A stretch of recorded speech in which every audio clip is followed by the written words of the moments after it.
tearing up that lateral head, getting you that horseshoe. Now, for anybody that says that you can't put more stress on one head compared to another, you can't isolate it completely, but you can absolutely put more stress on that lateral head. Let me show you how. Let's get after it. The place is a complete mess, but this thing's going to be gorgeous. Look at that. All right, so we're starting off with cables because it's the most versatile way to hit that lateral head. And I'm going to go over 3 of my favorite variations, so no matter how bad you are at following directions, you're definitely going to connect with one of these. But the premise is pretty much the same. We're looking at ways to rotate that wrist, pronate that palm down, and make that lateral head dominate the movement. So we're starting off with partials at the bottom of the movement, really focusing on that rotation and keeping this light. So we don't want those traps to jump in, 20, 30 reps, but this isn't a limited exercise. You can use it as a primer, you can use it as a finisher. Either way, it's going to ruin your life.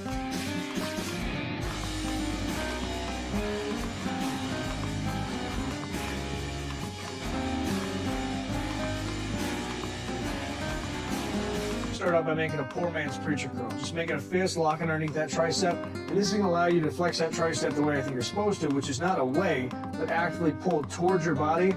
And more importantly, you're going to be fighting that rotation already, so it's a lot easier to rotate that wrist and then rotate that shoulder and drive all that force into that outer head.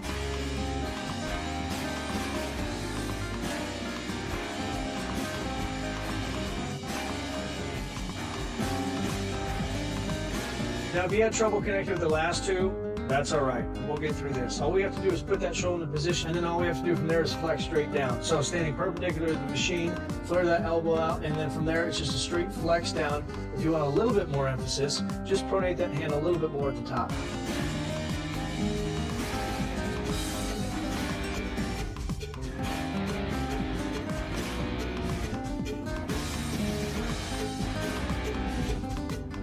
Another movement I love to really build up those horseshoe triceps is skull crushers. Now, it's a little counterintuitive. You'd think any movement that stretches that tricep is going to put more emphasis on that long head based on how it originates. But because we're pronating those palms down, rotating those shoulders, we're going to drive all that force in the lateral head.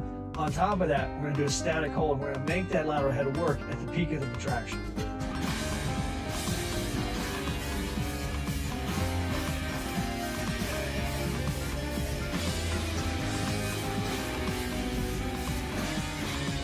So if you've ever seen somebody grab the easy bar cable attachment, flare those elbows out, and then just do press downs, you're trying to hit that outer head.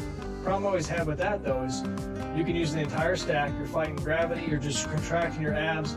It just feels like an awful movement, especially when you can set up a floor press the same way and get even more out of it. So grab close grip, flare those elbows out, and go down as low as you comfortably can, and then wrap it out.